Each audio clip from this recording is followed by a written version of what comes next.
байр амар сайн сонгож олж өөрөө бүр юм анализ хийдэг хүмүүс байна. Ингээ байр үзэх болгондоо нэг юу гадаад дэмжиж чадсан юм таахгүй. Ингээ хууц гаргацсан. Үгүй чеклэх хууцтай. Тэгээ яг өөрийнхөө нэг шаардлагууд ингээ бичсэн. Тэгээ тэр шаардлагуудаа чеклэл хамгийн их оноо авсан байраа за энийг аваад гэж байна.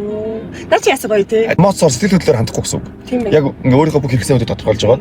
Яг хэрэгцээгээ зөв тодорхойлсон байсан учраас гэл тий.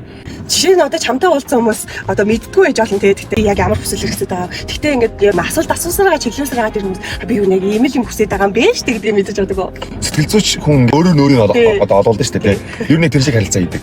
Өлөд хөрөнгийн агент гэдэг чинь борлуулагчаас ялгаатай нэг нөхгүй юу. Миний хувьд зүгээр тэр хүн ухаан байрыг авахгүй ч яг үндэ болох байхгүй юу. Ав гэж шахаад би тэрнээс өнөөдөр нэг нөрийг олохдоо биш. Ирээдүйд энэ хүн байрандаа ороод 6 сар жил амьдраад гомодох бидэрт амар зөв сонголт хийсэн байх шүү. Баярлалаа ч гэдэм үү те. Эсвэл ядаж энэ чинь нэг юм муухай байна гэдэг комплейн ирэхгүй байх нь өөрөө зорилго болчих юм.